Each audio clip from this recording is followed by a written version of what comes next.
जय हिंद दोस्तों, स्वागत है आप सभी का हमारे इस चैनल पे। दोस्तों, ज्ञान बिंदु जीएस एकेडमी का जो आपका होमवर्क सीरीज 2.0 चलाया जा रहा है बिहार दरोगा के लिए, उसका टेस्ट नंबर 5 है जो कि 19 मई 2025 को सर के द्वारा कवर करवाया गया है। तो इस वीडियो में हम लोग सारे टेस्ट सीरीज को कवर करेंगे। इससे पहले दोस्तों, अगर आप मेरे चैनल पर नए हैं तो प्लीज़ चैनल को सब्सक्राइब कर लीजिएगा और इसके जितने भी PDF वगैरह जो भी है ना, आपको मेरे टेलीग्राम पर मिल जाएगा। और दोस्तों, ये वीडियो आपको कैसा लगता है कमेंट में ज़रूर बताइएगा। दोस्तों, अगर आपको 2025 में बिहार दरोगा बनना है, अगर आपको एक वर्दी चाहिए तो इस होमवर्क सीरीज को आप लोग ज़रूर फॉलो कीजिएगा।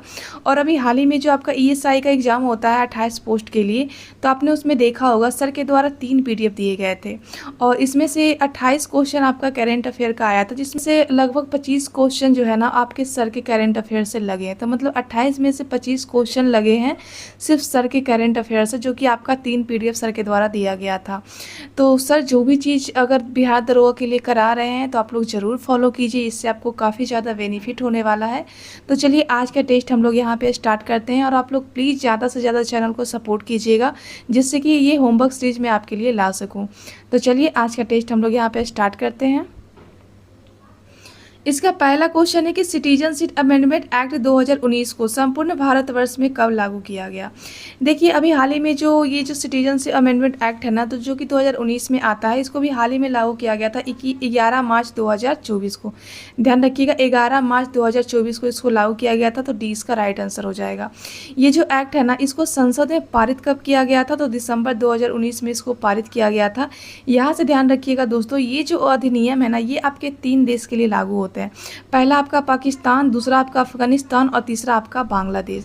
देखिए, ये जो तीनों देश है ना, यहाँ पे जो अल्पसंख्यक जो लोग हैं, जो काफ़ी ज़्यादा सताए गए हैं इन मुसलमानों के द्वारा, तो उनके लिए यहाँ पे नागरिकता का ये प्रावधान करता है ये अधिनियम। यहाँ पे 6 धर्म ध्यान रखिएगा। पहला यहाँ पे बौद्ध हो जाएगा, दूसरा जैन, तीसरा पारसी, चौथा हिंदू, पाँचवा सिख और छठा ईसाई। तो ये 6 धर्मों को यहाँ पे भारत में नागरिकता दिया जाएगा 2019 के अधिनियम के द्वारा। तो ये काफ़ी इंपॉर्टेंट अधिनियम है, तो आप लोग इसको याद रखिएगा। यहाँ से आप लोग ध्यान रखिएगा दोस्तों कि नागरिकता संबंधी पहला अधिनियम आपका आता है 1955 में। बाद में इसी को संशोधन करते करते एक नया संशोधन आपका किया गया था 2019 में। तो आप लोग इसको याद रखिएगा। वैसे नागरिकता का वर्णन आपका भाग 2 में आर्टिकल 6 से 11 तक का किया गया है। और नागरिकता जो भारत में है ना, वो एकल नागरिकता का प्रावधान किया गया है। आप लोग कमेंट में बताइएगा कि एकल नागरिकता का प्रावधान हमने किस देश से लाया है, तो आप लोग कमेंट में जरूर बताइएगा। और नागरिकता संबंधी जो प्रावधान है ना, जब 26 जनवरी 1949 को जब संविधान को अंगीकृत किया गया था, तो उस समय BR अम्बेडकर जी ने कहा था कि ये काफ़ी जटिल प्रावधान है, इसीलिए 26 नवंबर 1949 को इन नागरिकता को भी लागू कर दिया गया था। तो ये काफ़ी इंपॉर्टेंट है, आप लोग इसको याद रखिएगा। नेक्स्ट क्वेश्चन है कि नाटो में शामिल वर्तमान में कुल देशों की संख्या 32 है, तो नाटो में 31वां और 32वां देश क्रमशः किस वर्ष शामिल किया गया था। इसे ध्यान रखिएगा। नाटो का जो 31वां सदस्य है ना, ये आपका फिनलैंड हो जाएगा, जो कि आपका शामिल किया गया था 2023 में। और 32वां ध्यान रखिएगा, जो कि 2024 में शामिल किया गया था आपका स्वीडन। तो यहाँ पे 23-24 हो जाएगा, सी इसका राइट आंसर हो जाएगा। बात अगर हम लोग नाटो की करते हैं, तो नाटो की जो स्थापना है ना, ये आपका किया गया था 1949 में इसकी स्थापना किया गया था। इसका हेडक्वार्टर आपसे पूछा जा सकता है, ब्रुसेल्स इसका हेडक्वार्टर हो जाएगा। और 2024 में इसका भी हाल ही में आयोजन किया गया था USA के द्वारा। तो आप लोग इसको भी याद रखिएगा। इसके वर्तमान में जो महासचिव है वो मार्क रूटे हो जाएंगे, तो आप लोग इनका नाम भी ध्यान रखिएगा। तो ये काफ़ी इंपॉर्टेंट है नाटो से, तो आप लोग इसको याद रखिएगा। नेक्स्ट क्वेश्चन है कि भारत में वर्तमान लोकपाल के पद पे कौन नियुक्त किए गए हैं। देखिए, वर्तमान में भारत के लोकपाल कौन बने हैं, तो ये आपके हो जाएंगे अजय मानिक राव। वहीं पे BR गवई ध्यान रखिएगा, भारत के बामन में CGI हो जाएंगे। और वहीं पे अजीत डोभाल जी जो हैं वो भारत के सुरक्षा सलाहकार हैं। और मार्क रूटे तो आपको पता ही होगा, ये नाटो के महासचिव है वर्तमान में। तो बात यहाँ पे हम लोग लोकपाल की करते हैं। लोकपाल से काफ़ी क्वेश्चन एग्जाम में पूछे जाते हैं दोस्तों। सबसे पहले तो ये ध्यान रखिए, लोकपाल का काम क्या होता है। भारत में जो भ्रष्टाचार है ना, उसको देखने के लिए ही लोकपाल को लाया गया था। केंद्र के स्तर पे भ्रष्टाचार को लोकपाल देखते हैं और राज्य के स्तर पे भ्रष्टाचार को लोकायुक्त देखते हैं। इनके संबंधित सबसे पहला अधिनियम आपका आता है 1968 में। तो ये जब अधिनियम आता है तो यहाँ पे लोकसभा भंग हो जाती है, तो इसके बाद ये अधिनियम को पारित ही नहीं किया जाता है। इसके बाद जो सेकेंड ARC है ना, वहाँ पे भी सिफारिश किया गया था कि भारत में लोकपाल लोकपाल को लागू किया जाए। उसके बाद आपका लोकपाल संबंधी दूसरा अधिनियम आपका आता है 2013 में। इसी के द्वारा जो है लोकपाल का गठन किया जाता है और इसको पारित किया जाता है 2014 में जम्मू कश्मीर को छोड़ के। और पहले लोकपाल आपके बनाए जाते हैं पिनाकी चंद्र घोष, तो इनका नाम ध्यान रखिएगा। वहीं पे अगर लोकायुक्त की बात करते हैं जो कि राज्यों में उसको लागू किया जाता है, तो पहला लोकायुक्त जो अधिनियम है ना वो लाया जाता है उड़ीसा के द्वारा, लागू सबसे पहले किया जाता है आपका महाराष्ट्र में। तो लोकपाल से संबंधित ये सारे इंपॉर्टेंट फैक्ट है जो कि आपको ध्यान रखना है एग्जाम के लिए, तो आप लोग उसको भी याद रखिएगा। नेक्स्ट क्वेश्चन है कि 97वां ऑस्कर अवार्ड 2025 का आयोजन कहाँ पे किया गया। देखिए अभी हाल ही में 2025 में ऑस्कर अवार्ड का आयोजन किया गया था आपका यूएसए के लॉस एंजल्स में किया गया अपने थिएटर के द्वारा, तो सी इसका राइट आंसर हो जाएगा। और यहाँ से ध्यान रखिएगा दोस्तों, ऑस्कर से काफ़ी क्वेश्चन एग्जाम में आपसे पूछे जा सकते हैं। सबसे पहले तो यही पूछा जाएगा कि यहाँ पे बेस्ट फिल्म का अवार्ड किसको मिला था, तो ये आपका अनोरा हो जाए। और वहीं पे भारत की ओर से नामित यहाँ पे मूवी कौन सा था, तो ये आपका लापता लेडीज हो जाएगा। वहीं पे बेस्ट एक्टर का अवार्ड पूछा जाएगा, तो इनका नाम ध्यान रखिएगा एड्रियन ग्रांडी हो जाएंगे, जिनको ब्रूटलिस्ट मूवी के लिए इनको दिया गया था। और बेस्ट एक्टर्स पूछा जाएगा तो माइकी मैडसन ध्यान रखिएगा अनोरा के लिए, ठीक है। और बेस्ट अगर आपसे डायरेक्टर पूछा जाएगा तो ध्यान रखिएगा सोन बेकर। ये चारों पांचों जो फैक्ट है ना ये आपके ऑस्कर अवार्ड से इंपॉर्टेंट है, तो आप लोग इसको याद रखिएगा। नेक्स्ट क्वेश्चन है कि 78वां बाफ्टा पुरस्कार 2025 में राइजिंग स्टार अवार्ड किसे प्रदान किया गया। देखिए अभी हाल ही में बाफ्टा पुरस्कार 2025 आया था जिसमें राइजिंग स्टार अवार्ड आपको मिला था डेविन जॉनसन का, तो डी इसका राइट आंसर हो जाएगा। वहीं पे बेस्ट अगर मूवी का पुरस्कार पूछा जाएगा तो ये आपको कॉन्क्लेव को मिला था। बेस्ट एक्टर का अवार्ड एड्रियन ब्राडी को मिला था। एक्टर्स का अवार्ड मेडिसिन को मिला था। और बेस्ट आपका डायरेक्टर का अवार्ड आपका बैंट्री कॉर्बेट को मिला था। तो ये सारे ध्यान रखिएगा दोस्तों, सारे आपके इंपॉर्टेंट है एग्जाम पॉइंट ऑफ व्यू से, तो ये सारे का सारे आप लोग ध्यान रखिएगा। नेक्स्ट क्वेश्चन है कि मातृहारी वंदना योजना में बाल महिलाओं को देय सहायता राशि कितनी है।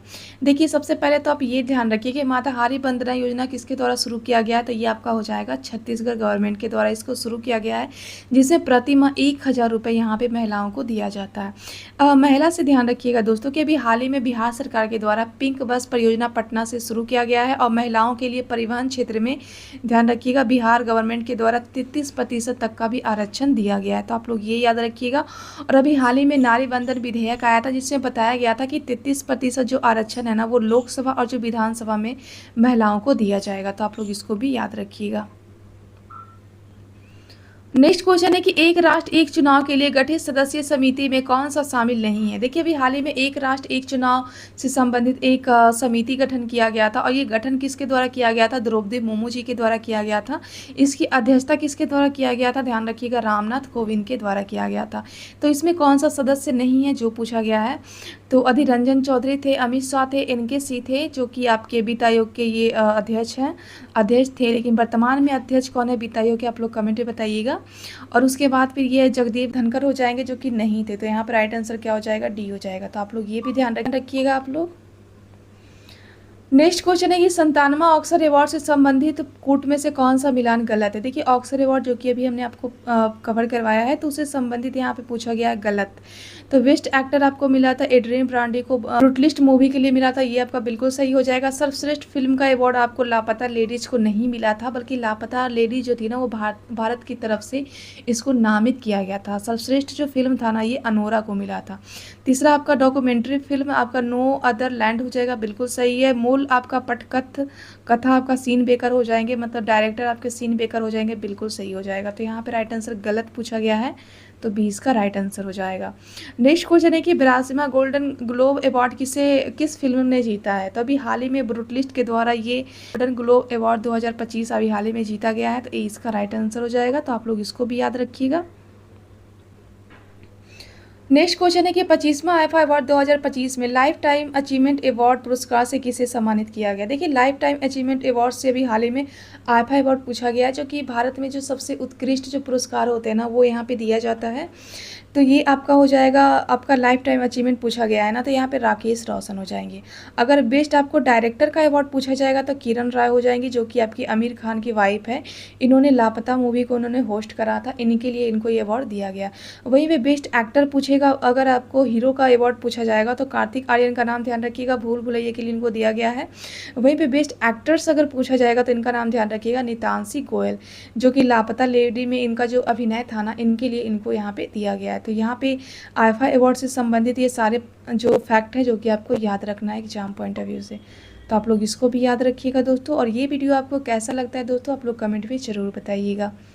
नेक्स्ट क्वेश्चन है कि विश्व प्रेस सूचकांक 2025 में कुल 180 देशों के लिए जारी किया गया, इसमें शीर्ष स्थान पे कौन है? तो सबसे पहले तो ये ध्यान रखिए दोस्तों कि इसको जारी किसके द्वारा किया जाता है, तो रिपोर्टर विदाउट बॉर्डर संस्था के द्वारा विश्व प्रेस सूचकांक को जारी किया जाता है, जहाँ पे 180 देशों में प्रथम स्थान पे यहाँ पे नॉर्वे आता है, और सबसे अंतिमा स्थान पे, लास्ट स्थान पे यहाँ पे इटरिया हो जाएगा, जहाँ पे भारत का स्थान यहाँ पे हो जाएगा 151। तो ये सारे जो आपका जो डेटा है ना, आपको याद रखना है, ठीक है, तो आप लोग इसको ध्यान रखिएगा। नेक्स्ट क्वेश्चन है कि वर्तमान में चुने गए मुख्य चुनाव आयुक्त ज्ञानेश कुमार ने किसका स्थान लिया है? तो अभी हाल ही में जो ज्ञानेश कुमार बने हैं आपके मुख्य चुनाव आयुक्त, ये आपके राजीव कुमार का स्थान लिए हैं, तो इनका नाम ध्यान रखिएगा, डी इसका राइट आंसर हो जाएगा। वहीं पे अगर संजीव खन्ना की बात करते हैं तो संजीव खन्ना जो थे भारत के 51वें नंबर के सीजी थे, लेकिन वर्तमान में 52वें नंबर के भी हाल ही में बने हैं वी.आर. गवई, तो आप लोग उनका नाम भी ध्यान रखिएगा। संजय मल्होत्रा से ध्यान रखिएगा, ये आपके आरबीआई के 26वें नंबर के गवर्नर हो जाएंगे, और वर्तमान में अजय मानेक राव जो है वो आपके लोकपाल आयुक्त बने, तो आप लोग ये भी साथ ही साथ ध्यान रखिएगा। नेक्स्ट क्वेश्चन है कि संविधान सभा का संबंध में निम्नलिखित में से कौन सा कथन गलत है? देखिए यहाँ पे संविधान सभा के बारे में गलत कथन पूछा गया है। पहला कथन है कि संविधान सभा की पहली बैठक नई दिल्ली में 9 दिसंबर 1946 को कॉन्स्टिट्यूशनल हॉल में हुई थी, जिसे अब संसद भवन के सेंट्रल हॉल के रूप में जाना जाता है, तो ये बिल्कुल सही है। संविधान सभा का जो पहला बैठक है ना, वो 9 दिसंबर 1946 में हुआ था, जहाँ पे यहाँ पे अस्थायी सदस्य के रूप में चुना गया था सच्चिदानंद सिन्हा को। उसके बाद आपका दूसरा बैठक आपका 11 दिसंबर 1946 को होता है, जहाँ पे अस्थायी अध्यक्ष यहाँ पे चुने जाते हैं आपके राजेंद्र प्रसाद जी। वैसे पहला जो आपका संविधान सभा का पहला जो बैठक होता है, यहाँ पे मुस्लिम लीगों ने बहिष्कार किया था, साथ ही साथ जो आपके हैदराबाद जो रियासत थे ना, उन्होंने भी यहाँ पे इनका विरोध किया था, तो आप लोग ये फैक्ट भी ध्यान रखिएगा। दूसरा है कि स्वतंत्र भारत के लिए संविधान का मसौदा तैयार करने के अपने ऐतिहासिक कार्यों को पूरा करने में संविधान सभा को 11 सत्रों का लगभग 3 साल का समय लगा, ये आपका बिल्कुल सही हो जाएगा। देखिए संविधान सभा के द्वारा जब संविधान बनाया गया था ना, तो उसमें टोटल 11 सत्र मतलब 11 यहाँ पे वाचन हुए थे, और यहाँ पे टोटल 114 दिन तक इस पर बहस हुआ था, और संविधान सभा को बनाने में 2 वर्ष 11 महीने 18 दिन लगा था, मतलब लगभग 3 साल लगा था, तो बी भी इसका राइट आंसर हो जाएगा। नेक्स्ट क्वेश्चन है कि हाउस कमेटी के अध्यक्ष राजेंद्र प्रसाद जी बने थे, ये देखिए आपका गलत हो जाएगा। हाउस कमेटी के जो अध्यक्ष थे ना, ये आपके पटेल जी बनाए गए थे। पटेल जी से ध्यान रखिएगा दोस्तों कि इन्हीं के द्वारा सबसे पहली बार मूल अधिकार की मांग किया गया था 1931 के कराची अधिवेशन में, और जितने भी प्रांतीय समितियां होती है, या फिर मौलिक अधिकार समिति, या फिर अल्पसंख्यक संबंधी जो भी समिति होती है ना, सबके अध्यक्ष बनाए जाते हैं आपके सरदार वल्लभ भाई पटेल, ध्यान रखिएगा। चौथा है कि पश्चिम बंगाल का प्रतिनिधित्व 29 सदस्यों ने किया था, तो ये आपका गलत हो जाएगा, 29 नहीं बल्कि यहाँ पे 19 हो जाएगा। तो यहाँ पे गलत कथन पूछा गया है ना, तो आपका सी और डी मतलब सी और डी इसका राइट आंसर हो जाएगा, तो आप लोग इसको भी ध्यान रखिएगा दोस्तों। नेक्स्ट क्वेश्चन देखिए, विकल्प 1 को 2 से मिलान करने के लिए दिया गया है। यहाँ पे देखिए संबंधित कुछ संविधान की समिति थी और इसके संबंधित ये अध्यक्ष थे। कि जब संविधान सभा का गठन किया गया था, उनका गठन किया गया था संविधान को बनाने के लिए, तो संविधान सभा की हेल्प के लिए काफ़ी ज़्यादा समिति बनाई गई थी, उसमें से कुछ बड़ी समिति भी थी और कुछ यहाँ पे छोटी समितियाँ भी थी। तो यहाँ पे समिति और उसके अध्यक्ष यहाँ पे पूछा गया, जैसे कि प्रारूप समिति के अध्यक्ष कौन थे, यहाँ पे B.R. अम्बेडकर थे, एक तो आपका बिल्कुल सही हो जाएगा। दूसरा सलाहकार समिति, देखिए सलाहकार समिति के जो अध्यक्ष थे ना, ये आपके पटेल जी हो जाएंगे। वहीं पे संघ संबंधी जो समिति थे, इसके अध्यक्ष आपके जवाहरलाल नेहरू हो जाएंगे, और प्रांतीय समिति आपके हो जाएंगे सरदार वल्लभ भाई पटेल। तो 1 का A यहाँ पे हो जाएगा, तो D और B तो आपका कट जाएगा। उसके बाद 4 का आपका हो जाएगा हो जाएगा। उसके बाद 2 का सलाहकार समिति आपका सी हो जाएगा, 2 का बी या फिर सी, 2 का बी या फिर सी, यहाँ पे भी देखिए है। और 3 का सलाहकार जो है ये आपका सी हो जाएगा, 3 का आपका सी। तो देखिए ए इसका राइट आंसर हो जाएगा। तो आप लोग इसको ध्यान रखिएगा। देखिए दोस्तों, संघ से संबंधित जो भी समिति थी ना, अधिकतर समिति के जो अध्यक्ष थे वो बनाए गए थे आपके जवाहरलाल नेहरू। वहीं पे पटेल जी से ध्यान रखिएगा, जो भी प्रांतीय समिति, जो भी प्रावधान था या फिर मौलिक अधिकार समिति, आपका अल्पसंख्यक संबंधित समिति, रियासत संबंधित समिति, ये सभी का जो समिति का जो अध्यक्ष था ना वो आपके पटेल जी को बनाया गया था। तो आप लोग इसको ध्यान रखिएगा। वैसे प्रारूप समिति, जो सभी समिति बनाई गई थी ना संविधान सभा की हेल्प करने के लिए, उसमें सबसे इंपॉर्टेंट कोई समिति होती है तो वो आपकी होती है प्रारूप समिति, जिसका गठन कब किया गया था आप लोग कमेंट में बताइएगा। इसमें टोटल 7 सदस्य होते हैं। एक तो अध्यक्ष होते हैं जो कि आपके बी आर अम्बेडकर होते हैं, और 6 सदस्य होते हैं। इनमें से 2 सदस्य जो होते हैं ना, इनके जगह पे दूसरे दूसरे लोग आते हैं, जैसे कि बी एल मित्रा के जगह पे आपके आते हैं एन माधव राव, और दूसरा आपके जो खेतान होते हैं उनके जगह पे टी टी कृष्णाचार्य आते हैं। तो ये सारे प्रारूप समिति के जितने सदस्य हैं ना, आप लोग कमेंट में सबका नाम बताइएगा, क्योंकि एग्जाम में काफ़ी बार वो क्वेश्चन रिपीट हुआ है प्रारूप समिति के बारे में। तो आप लोग कमेंट जरूर कीजिएगा, जिससे कि आपका ही फायदा होगा। ठीक है, तो आप लोग कमेंट जरूर कीजिएगा। नेक्स्ट क्वेश्चन है कि संविधान सभा के कुल सदस्यों की संख्या 389 थी, जिनमें से देशी रियासत के प्रतिनिधित्व कितने थे। ध्यान रखिएगा, संविधान सभा का गठन आपका होता है जुलाई 1946 में कैबिनेट मिशन की संस्तुति पे, जहां पे कैबिनेट मिशन के द्वारा 389 सदस्य को बताया गया था। 389 सदस्य में जो आपका 93 सदस्य था ना, ये आपका देशी रियासत से आना था, ध्यान रखिएगा। और दूसरा आपका 296 सदस्य था जो कि आपका ब्रिटिश प्रांत से आना था। इसमें से भी जो 4 सदस्य थे ना, ये आपके चीफ कमिश्नरी क्षेत्र से आने थे। यहाँ पे जो 93 सदस्य था, इनका जो चुनाव था ये आपका मनोनीत होना था, मतलब यहाँ के जो राजा थे ना उन्हीं के द्वारा इनका मनोनयन किया जाना था। वहीं पे 296 सदस्य का यहाँ पे चुनाव करवाना था, लेकिन चुनाव भी कैसा था, वो भी सीमित अधिकार के थ्रू यहाँ पे करवाया गया था। मतलब जिनको शिक्षा का अधिकार, जो कर वगैरह देते थे, जिनके पास संपत्ति था, उन्हीं को यहाँ पे चुनाव देने का अधिकार दिया। तो उस समय यहाँ पे देशी रियासत की संख्या कितनी थी, तो यहाँ पे 93 हो जाएगा, तो 20 का राइट आंसर हो जाएगा।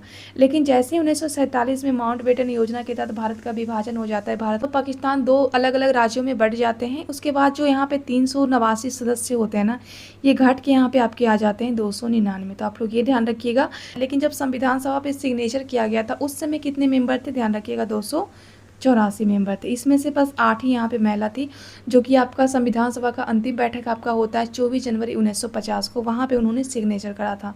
तो आप लोग ये फैक्ट भी ध्यान रखिएगा दोस्तों।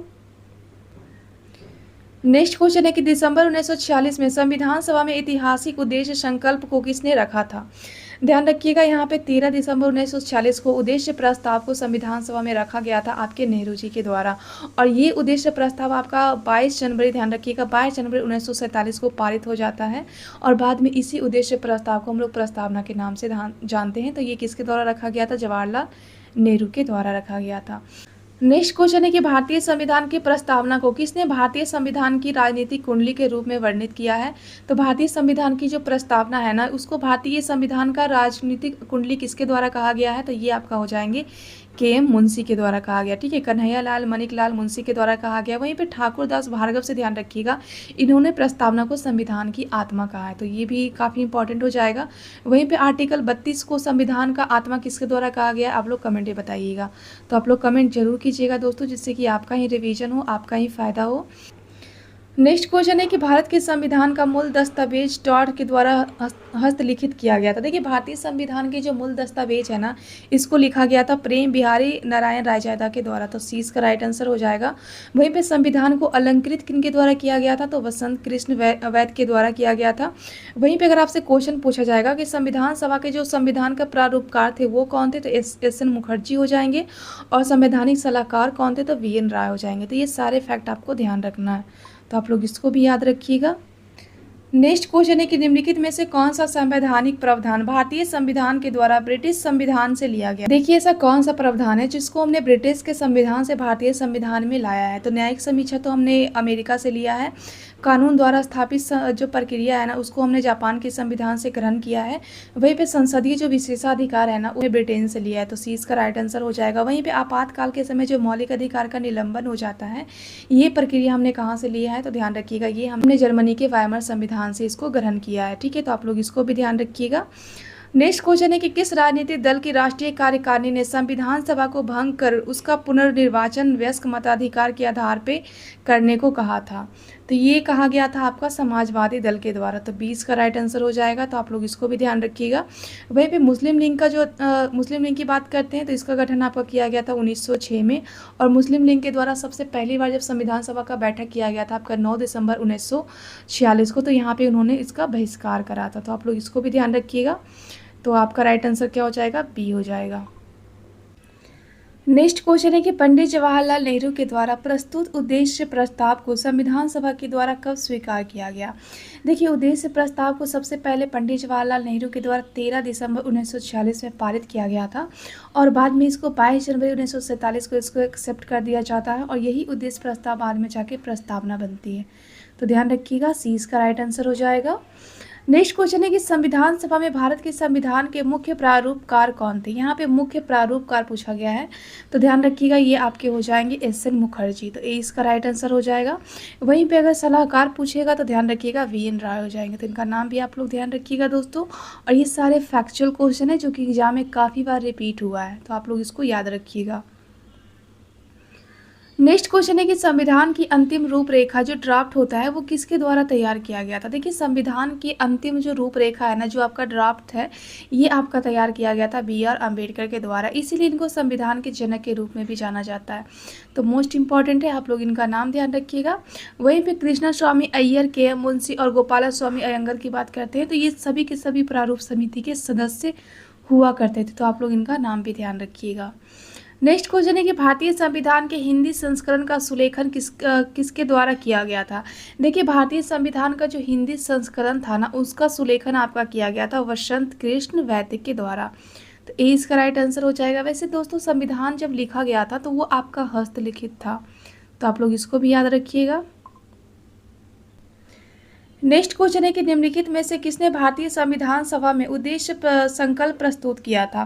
तो देखिए, उद्देश्य संकल्प आपका प्रस्तुत किया गया था 13 दिसंबर 1946 को, जो कि जवाहरलाल नेहरू के द्वारा किया गया था। बाद में इसी उद्देश्य प्रस्ताव को 22 जनवरी 1947 को एक्सेप्ट कर लिया जाता है, जो कि आपका प्रस्तावना के नाम से जाना जाता है। तो ए इसका राइट आंसर हो जाएगा। नेक्स्ट क्वेश्चन है कि भारत के संविधान सभा के संदर्भ में निम्नलिखित कथनों पर विचार कीजिए। देखिए, यहाँ पे संविधान सभा के बारे में बोला गया है। पहला है कि भारतीय संविधान सभा का अंतिम अधिवेशन 24 जनवरी 1950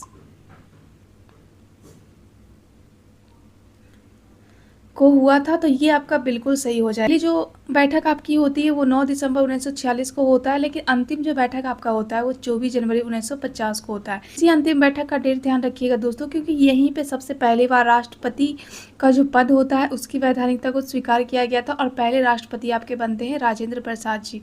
दूसरा ध्यान रखिएगा कि जो भारत के संविधान की तरह जो राष्ट्रीय गीत और जो राष्ट्रीय गान होते हैं ना, वो दोनों को स्वीकार किया गया था आपका 24 जनवरी 1950 के संविधान के अंतिम बैठक में ही। तो आप लोग ये भी ध्यान रखिएगा। साथ ही साथ दूसरा है कि इस अंतिम अधिवेशन में डॉक्टर राजेंद्र प्रसाद भारत के राष्ट्रपति पद का विधिवत निर्वाचित घोषित किए गए थे। तो ये बिल्कुल सही हो जाएगा। साथ ही आपका राष्ट्रीय गान और राष्ट्र जो आपका जो गीत है ना, उसको भी एक्सेप्ट किया गया था भारतीय संविधान सभा के द्वारा 24 जनवरी 1950 को ही।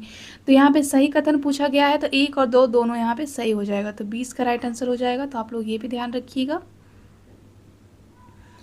नेक्स्ट क्वेश्चन है कि विभाजन के परिणाम स्वरूप पाकिस्तान के लिए एक अलग संविधान सभा की स्थापना की गई और कुछ प्रांतों के लिए प्रतिनिधि सभा के सदस्य नहीं रहे, इसलिए विधानसभा में कुल सदस्यों की संख्या कितनी हो गई? यहाँ पे ध्यान रखिएगा दोस्तों। देखिए, जब संविधान सभा का गठन किया गया था तो यहाँ पे टोटल 389 मेंबर थे, ठीक है। इसमें से आपके जो 93 मेंबर थे ना, ये आपके देसी रियासत से आने थे और यहाँ पे आपके जो 296 कह लीजिए, इसमें से 4 आपके तो कमिश्नरी क्षेत्र से आने थे और वहीं पे 292 सदस्य जो था वो ब्रिटिश प्रांत से आने थे, मतलब ब्रिटिश भारत से आने थे। यहाँ पे जो देसी रियासत था ना, इनका यहाँ पे मनोनय होना था वहीं के राजाओं के द्वारा। वहीं पे जो ब्रिटिश प्रांत के जो लोग थे आपके 296, इनका यहाँ पे चयन होना था, ठीक है। तो यहाँ पे क्या पूछा गया है कि आज़ादी के टाइम, देखिए जब आज़ादी होता है ना तो भारत का विभाजन हो जाता है, तो उस परिस्थिति में जो 389 मेंबर थे ये घट के आ जाते हैं 299। तो सी इसका राइट आंसर हो जाएगा। तो आप लोग ये भी ध्यान रखिएगा। लेकिन जब संविधान सभा पे जब सिग्नेचर किया गया था तो उस समय कितने मेंबर थे, ये क्वेश्चन भी एग्जाम में पूछा जाता है। तो आप लोग कमेंट में बताइएगा, ये आपका होमवर्क है, तो आप लोग कमेंट में ज़रूर बताइएगा। नेक्स्ट क्वेश्चन है कि संविधान सभा के सदस्यों को निम्न में से किसने प्रत्यक्ष रूप से निर्वाचित किया। देखिए संविधान सभा के जो सदस्य थे ना, तो यहाँ पे तो आपके 389 मेंबर हो जाएंगे, जिसमें से आपके 90 मेंबर आपके देसी रियासत से आने थे और 296 मेंबर जो थे ये आपके ब्रिटिश फ्रांस से आने थे। यहाँ पे जो देसी रियासत था ना, इनका मनोनयन होना था वहीं के राजाओं के द्वारा, ठीक है। वहीं पे जो आपके 296 सदस्य थे ना, इनका यहाँ पे निर्वाचन होना था। और इनका निर्वाचन होता कैसे है, तो प्रांतों के विधानसभाओं के द्वारा होता है। तो 20 का राइट आंसर हो जाएगा, तो आप लोग ये भी ध्यान रखिएगा। और इनका जो निर्वाचन था ना, वो सीमित मताधिकार प्रणाली के आधार पे किया गया था। जिनको शिक्षा का अधिकार था, जो टैक्स दिया करते थे, ठीक है, तो उन्हीं को यहाँ पे मत देने का अधिकार दिया गया था। और उसका वर्णन आपका 1935 के अधिनियम के तहत ही था, तो आप लोग उसको भी याद रखिएगा। नेक्स्ट क्वेश्चन है कि 1947 में विभाजन के बाद संविधान सभा में लगभग कितने सदस्य थे। देखिए 1947 में जब भारत पाकिस्तान अलग हो जाता है, तो उस समय संविधान में पहले तो हुआ करता था 389 मेंबर, उसको घटा के यहाँ पे 299 कर दिया गया, तो सी का राइट आंसर हो जाएगा। नेक्स्ट क्वेश्चन है कि विभाजन के उपरांत पुनर्गठित संविधान सभा में डॉक्टर BR अम्बेडकर किसकी प्रतिनिधित्व करते हैं। देखिए जब भारत पाकिस्तान का जब विभाजन हो जाता है ना, तो BR अम्बेडकर पहले ये पाकिस्तान मतलब कि ये बांग्लादेश से ये चुनाव लड़के आए थे।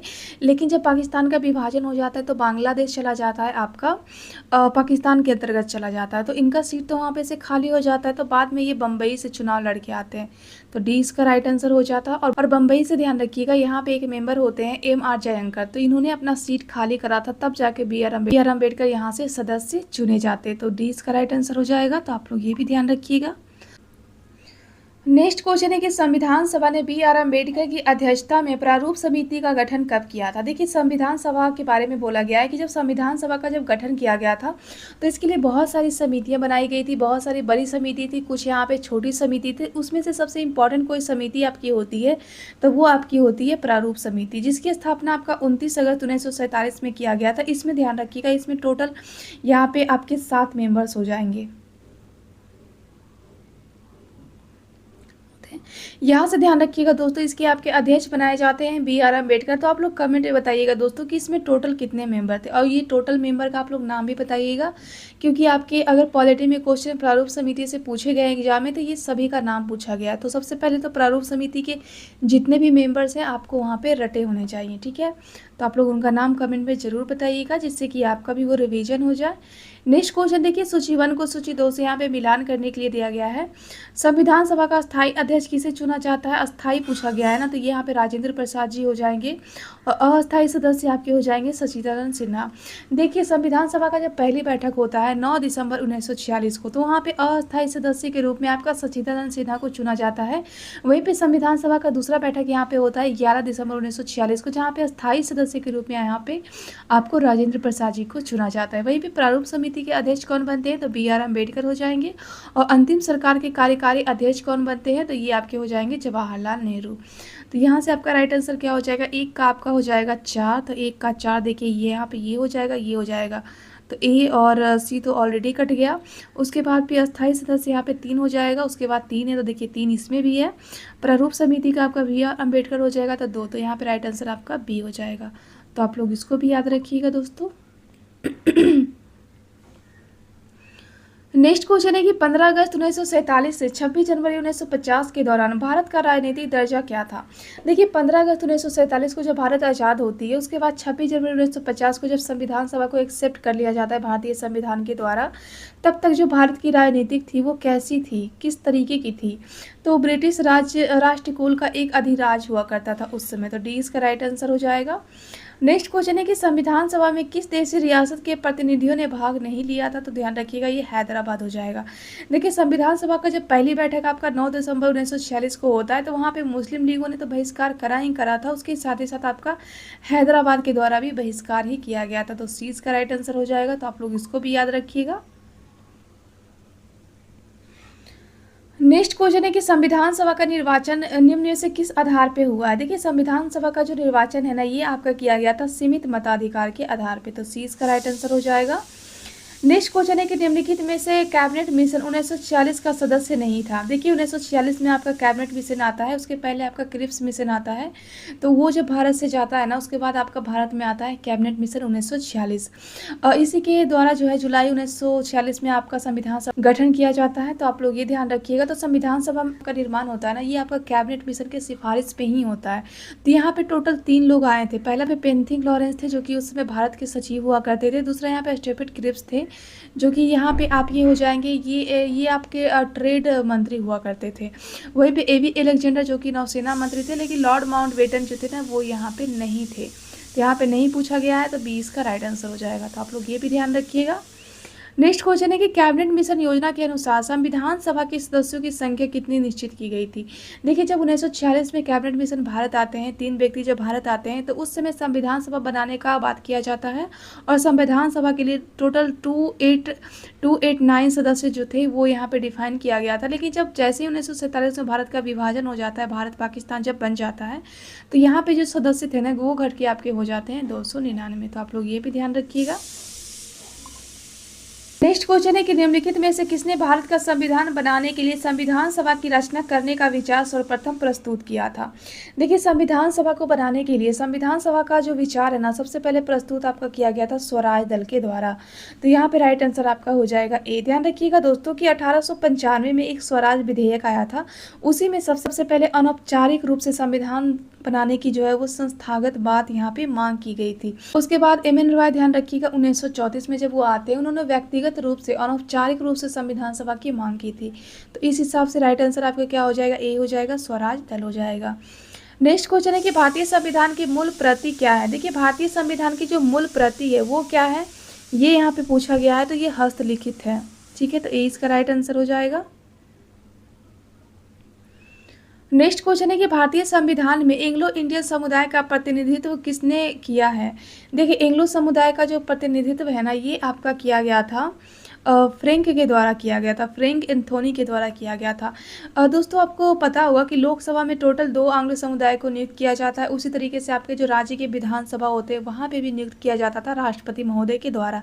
लेकिन एक आपका संविधान संशोधन होता है, 104वां संविधान संशोधन, जिसके द्वारा जो एंग्लो इंडियन का जो समुदाय का प्रतिनिधित्व था ना, इसको यहाँ पे चाहे वो लोकसभा हो चाहे आपका विधानसभा हो, वहाँ पे उसका प्रतिनिधित्व एकदम से समाप्त कर दिया गया है। तो आप लोग इसको भी याद रखिएगा, ये क्वेश्चन आपका बिहार दरोगा में पूछा गया है, ठीक है। तो आप लोग ये संविधान संशोधन भी ध्यान रखिएगा।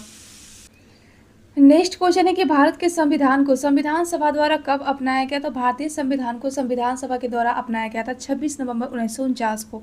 26 नवंबर 1949 को संविधान को अंगीकृत किया गया था। और संविधान को पूर्ण तरीके से लागू कब किया गया था, तो ध्यान रखिएगा 26 जनवरी 1950 को किया गया था। तो आप लोग वो भी ध्यान रखिएगा।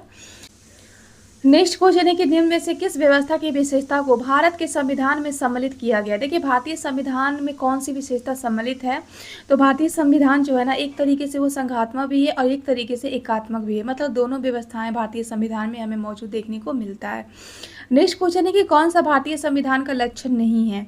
देखिए भारतीय संविधान का लक्षण तो आपका संघात्मक व्यवस्था भी है, द्विसदनीय विधानमंडल भी है, आपका न्यायिक पुनर्लोकन भी है, लेकिन संवैधानिक परिषद नहीं है। ध्यान रखिएगा संवैधानिक परिषद नहीं है, बल्कि संवैधानिक गवर्नमेंट का स्वरूप भारतीय संविधान में अपनाया गया है। तो आप लोग उसको भी याद रखिएगा। नेक्स्ट क्वेश्चन है कि भारतीय संविधान की कौन सी ऐसी विशेषता है जो अमेरिका के संविधान से लाया गया है। तो ध्यान रखिएगा भारतीय संविधान की ऐसी कौन सी ऐसी विशेषता है जिसको हमने अमेरिका से ग्रहण करा है। तो राष्ट्रपति पे महाभियोग आर्टिकल 61 के तहत लगता है, तो ये तो हमने यूएसए से ही लाया है। दूसरा है कि सुदृढ़ केंद्रीय व्यवस्था के साथ संघवाद। तो देखिए संघवाद का जो कॉन्सेप्ट है ना, वो हमने कनाडा से लिया है, तो ये तो नहीं हो जाएगा। उपराष्ट्रपति का पद हो जाएगा, न्यायपालिका की स्वतंत्रता हो जाएगा। तो 1, 3 और 4 हो जाएगा, 1, 3 और 4 ए इसका राइट आंसर हो जाएगा। तो आप लोग इसको भी याद रखिएगा। नेक्स्ट क्वेश्चन है कि अवशिष्ट शक्तियों का सिद्धांत का प्रावधान भारत के किस देश के संविधान से लिया है। देखिए अवशिष्ट शक्तियां कहने का मतलब ये हो गया, आपको पता होगा कि हमारे यहाँ 3 सूची है। एक तो आपका संघ सूची है जहाँ पे कानून आपकी संघ सरकार बनाती है, राज्य सूची के अंतर्गत कानून राज्य सरकार बनाती है। लेकिन आपातकाल की परिस्थिति में ध्यान रखिएगा राज्यसभा में 2/3 बहुमत पारित करके राज्य सूची पे भी कानून बनाने का जो अधिकार है ना, वो संसद को मिल जाता है। दूसरा आपका होता है समवर्ती सूची, जहाँ पे केंद्र और राज्य दोनों मिलकर कानून बनाते हैं, जैसे कि शिक्षा हो गया, ठीक है। शिक्षा क्या है, एक प्रकार की समवर्ती सूची है। लेकिन कुछ ऐसी भी शक्तियाँ होती है जहाँ पे केंद्र और राज्य दोनों साथ में मिलकर ना तो कार्य कर सकते हैं, ना तो राज्य को सिर्फ वो पावर दिया जा सकता है। उसको हम लोग अवशिष्ट शक्ति के अंतर्गत मानते हैं। ठीक है, तो उस पर जो कानून बनाने का अधिकार होता है वो केंद्र सरकार को होता है। तो इसका जो प्रावधान है हमने कौन से देश से लिया है, तो ध्यान रखिएगा कनाडा से लिया है। तो डी इसका राइट आंसर हो जाएगा। नेक्स्ट क्वेश्चन है कि निम्नलिखित में से किसके द्वारा 13 दिसंबर 1946 को संविधान सभा में उद्देश्य प्रस्ताव प्रस्तुत किया गया था। ध्यान रखिएगा 13 दिसंबर 1946 को जवाहरलाल नेहरू के द्वारा प्रस्तुत किया गया था ये आपका उद्देश्य प्रस्ताव। बाद में 22 जनवरी 1947 को इस उद्देश्य प्रस्ताव को यहाँ पे स्वीकार किया गया था। बाद में इसी उद्देश्य प्रस्ताव को प्रस्तावना के नाम से जाना जाता है, जिसे हम लोग को पढ़ना भी होता है। तो आप लोग ये ध्यान रखिएगा। तो इसका राइट आंसर आपका हो जाएगा नेहरू जी। तो आप लोग उनका नाम भी ध्यान रखिएगा। देखिए यही दिया गया है कि जिसमें स्वतंत्र भारत के संविधान के परिभाषित आदर्शों को रेखांकित किया गया है, तो ये आपके जवाहरलाल नेहरू हो जाएंगे। तो आप लोग इनका नाम ध्यान रखिएगा। नेक्स्ट क्वेश्चन देखिए आपका सूची 1 को सूची 2 से मिलान करने के लिए दिया गया भारतीय संविधान का ये प्रावधान है जो कि हमने विदेशों से ग्रहण किया है। तो कौन कौन से प्रावधान है जिसको हमने विदेश से ग्रहण किया है। तो पहले यहाँ पे हो जाएगा विधि के निर्माण की प्रक्रिया। देखिए विधि के जो निर्माण की प्रक्रिया है ना, ये हमने लिया है ब्रिटिश संविधान से। वहीं पर न्यायिक पुनर्लोकन की बात करते हैं तो उसको हमने यूएसए से ग्रहण किया है। स्वतंत्रता और समानता का जो कॉन्सेप्ट है ना, वो हमने फ्रांस से लिया है। और अवशिष्ट शक्ति जो है वो हमने कनाडा से लिया है।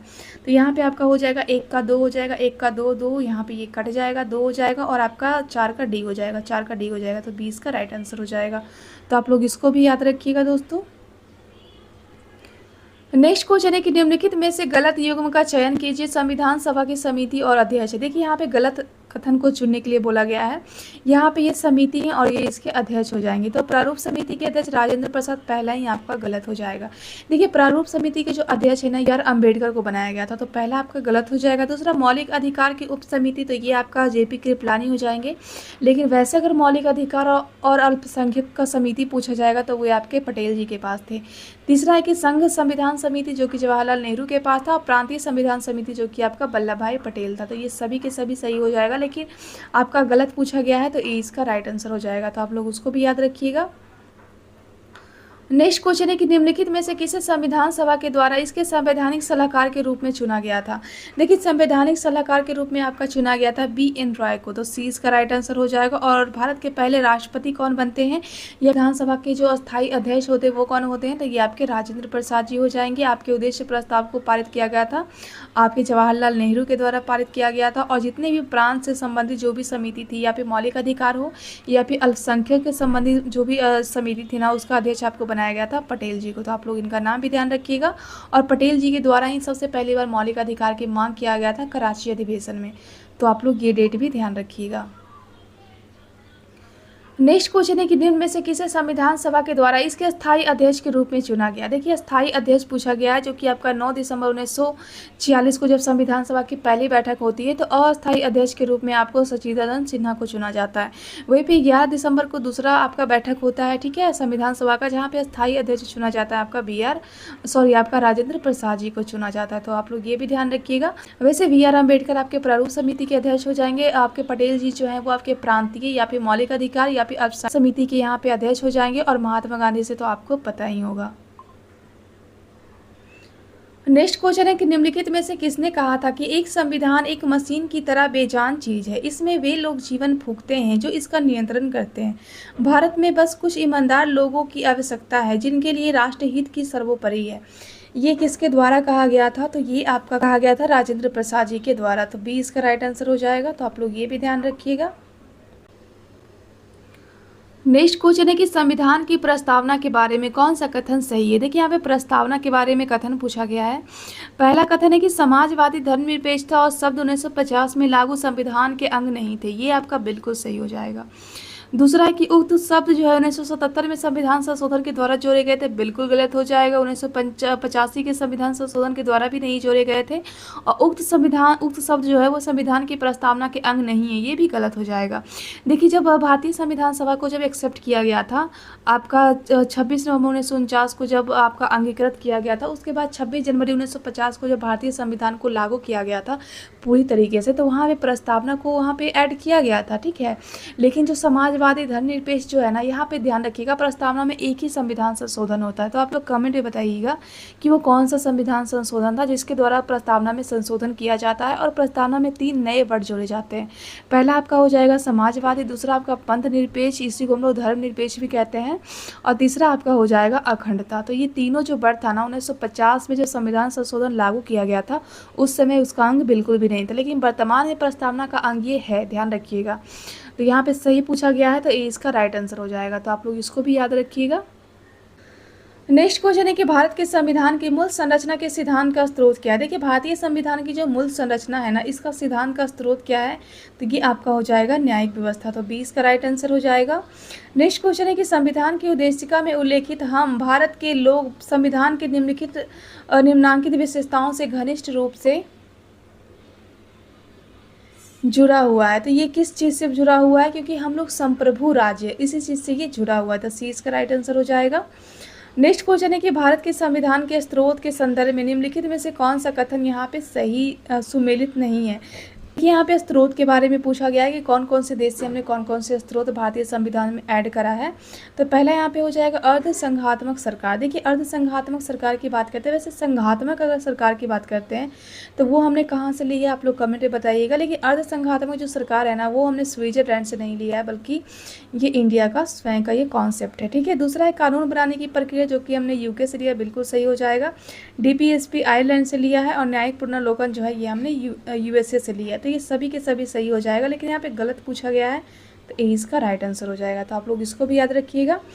नेक्स्ट क्वेश्चन है कि जनहित याचिका की अवधारणा की शुरुआत किस देश में हुआ है। देखिए जनहित याचिका, जिसको हम लोग पीआईएल भी कहते हैं, इसको शुरुआत आपका हुआ था यूएसए में। ठीक है, तो 1980 के दशक में इसको लाया गया था वहाँ पे।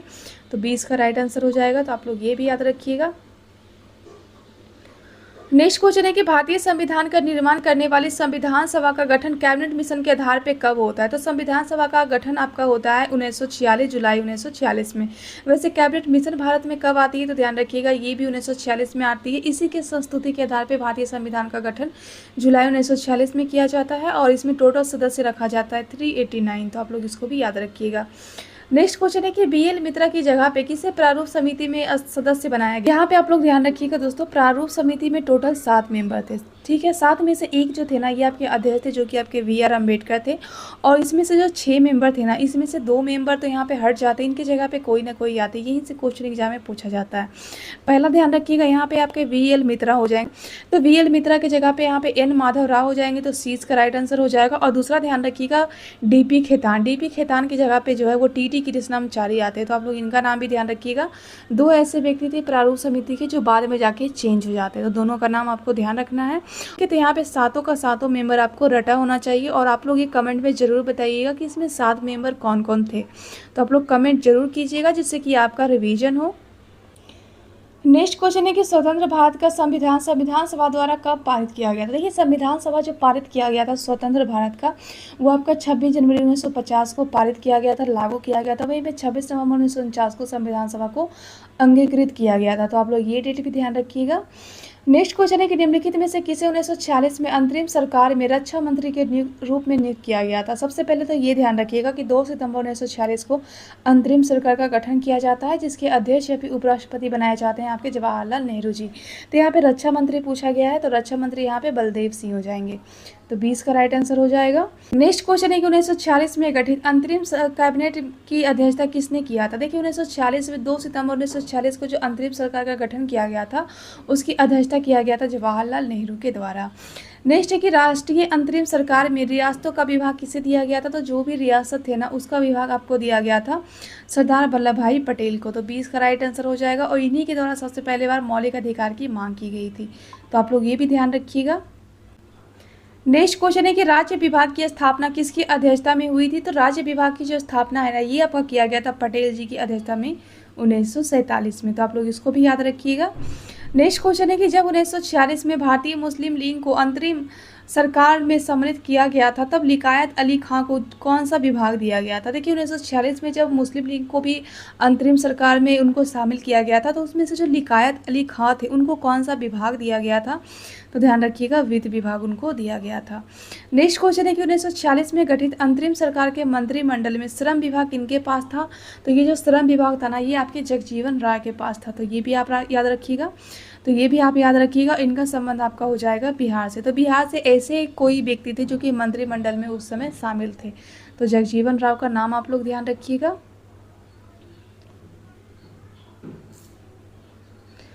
नेक्स्ट क्वेश्चन है कि 1946 में चुनाव के पश्चात मुस्लिम लीग ने किस प्रांत में अपनी सरकार बनाई थी? देखिए 1946 में जब चुनाव होता है तो मुस्लिम लीग ने बंगाल में अपनी जो है वो सरकार बनाई थी, तो ये इसका राइट आंसर हो जाएगा। नेक्स्ट क्वेश्चन है कि निम्नलिखित में से कौन सी तिथि को मुस्लिम लीग ने सीधी कार्यवाही दिवस मनाया था? तो ये आपका मनाया गया था 16 अगस्त 1946 को, तो डी इसका राइट आंसर हो जाएगा। तो आप लोग ये डेट भी ध्यान रखिएगा, ये क्वेश्चन पूछा हुआ है, ठीक है, एग्जाम में। नेक्स्ट क्वेश्चन है कि 15 अगस्त 1947 को स्वतंत्रता के बाद गठित पहली कैबिनेट में जवाहरलाल नेहरू ने निम्नलिखित में से किस विभाग की जिम्मेदारी नहीं संभाली थी? देखिए जब भारत आज़ाद हो जाता है तो पहला कैबिनेट बनता है, तो उस समय जवाहरलाल नेहरू जो थे उनके पास कौन कौन सा मंत्रालय था, जो पूछा गया है। पहला तो विदेश मंत्रालय था, वैज्ञानिक अनुसंधान भी इनके पास था, राष्ट्रमंडल संबंधी मंत्रालय भी इनके पास था, लेकिन संचार मंत्रालय इनके पास बिल्कुल भी नहीं था, बल्कि ये आपके हो जाएंगे राजेंद्र प्रसाद जी के पास हो जाएंगे, ठीक है। तो आप लोग ये भी ध्यान रखिएगा। यहाँ पे नेक्स्ट क्वेश्चन है कि संघ सरकार के संदर्भ में निम्नलिखित कथनों पे विचार कीजिए। देखिए यहाँ पे संघ सरकार के बारे में पूछा गया है कि 15 अगस्त 1947 को केंद्र में मंत्रालयों की संख्या टोटल 18 थी। तो यहाँ पे देखिए केंद्र में मंत्रालय की संख्या टोटल 18 थी क्या? तो उस समय तो बिल्कुल सही हो जाएगा। वर्तमान में केंद्रीय मंत्रालयों की संख्या 36 है। तो देखिए वर्तमान में जो है ना वो 36 नहीं है, तो इसका राइट आंसर यहाँ पे सही पूछा गया, तो केवल यहाँ पे 1 हो जाएगा। तो आप लोग ये भी ध्यान रखिएगा दोस्तों। नेक्स्ट क्वेश्चन है कि भारत का स्वतंत्रता के बारे में निम्नलिखित कथनों में से सही कथन को बताइए। देखिए भारतीय स्वतंत्रता के बारे में सही कथन पूछने के लिए कह रहा है। पहला कथन है कि 15 अगस्त 1947 को भारत की स्वतंत्रता की घोषणा करते हुए सत्ता का औपचारिक हस्तांतरण लॉर्ड माउंटबेटन द्वारा किया गया। तो ये कथन तो आपका बिल्कुल सही हो जाएगा, क्योंकि लॉर्ड माउंटबेटन के द्वारा ही उस समय वेंटेड प्लान आया था आपका 3 जून 1947 को, जिसके द्वारा भारत और पाकिस्तान अलग होता है। तो ये तो आपका पहला बिल्कुल सही हो जाएगा। दूसरा है कि महात्मा गांधी 15 अगस्त 1947 को राजधानी में उस समय मौजूद नहीं थे। तो ये भी आपका बिल्कुल सही हो जाएगा। तो यहाँ पे सही पूछा गया है, तो 1 और 2 इसका राइट आंसर हो जाएगा, सी इसका राइट आंसर हो जाएगा। तो आप लोग ये भी ध्यान रखिएगा। नेक्स्ट क्वेश्चन है कि भारत को डोमिनियर स्टेट प्राप्त कब हुआ? देखिए भारत को डोमिनियर स्टेट कब प्राप्त होता है? तो 15 अगस्त 1947 को होता है। तो 20 का राइट आंसर हो जाएगा। नेक्स्ट क्वेश्चन है कि स्वतंत्र भारत के पहले मंत्रिमंडल में शिक्षा मंत्री कौन थे? तो पहले मंत्रिमंडल में शिक्षा मंत्री आपके हो जाएंगे अब्दुल कलाम आजाद। तो सी इसका राइट आंसर हो जाएगा। तो ये सारे VVI क्वेश्चन है दोस्तों, सब सारे क्वेश्चन आप लोग रट जाइएगा। नेक्स्ट क्वेश्चन है कि लोकतांत्रिक संविधान में इनमें से कौन सा प्रावधान नहीं है? यहाँ पे लोकतांत्रिक संविधान में इनमें से कौन सा प्रावधान नहीं है? तो शासन प्रमुख का अधिकार तो होता ही है, यहाँ पे राष्ट्रपति प्रधानमंत्री तो है ही, उनका तो अधिकार है ही शासन पे। शासन का प्रमुख नाम, देखिए शासन का प्रमुख नाम नहीं होता बल्कि उनके पद का नाम होता है, जैसे कि राष्ट्रपति हो गए, आपके प्रधानमंत्री हो गए, लेकिन इनका नाम नहीं होता है। मोदी जी क्या नाम है क्या? नहीं है ना। तीसरा ये विधायिका के अधिकार भी है यहाँ पे है, और देश का नाम भी है इंडिया। देखिए भारतीय संविधान में इंडिया और भारत 2 शब्द का यूज किया गया भारत के संदर्भ में। तो ये हो जाएगा, ये हो जाएगा, ये हो जाएगा, लेकिन यहाँ पे शासन प्रमुख के नाम बिल्कुल भी नहीं होते। तो 20 का राइट आंसर हो जाएगा। दोस्तों यहाँ पे मैंने आपका 73 क्वेश्चन कवर करवा दिया है। तो ये वीडियो आपको कैसा लगा दोस्तों कमेंट में ज़रूर बताइएगा, और प्लीज़ आप लोग ज़्यादा से ज़्यादा चैनल को सपोर्ट कीजिएगा, जिससे कि मैं ये आपके लिए होमवर्क सीरीज आपके लिए चला सकूँ। और होमवर्क सीरीज आपको काफ़ी ज़्यादा बेनिफिट देने वाला है दोस्तों आपके बिहार दरोगा में। तो आप लोग इस होमवर्क सीरीज का हिस्सा आप लोग ज़रूर बनिएगा। तो चलिए मिलते हैं हम लोग नेक्स्ट वीडियो में।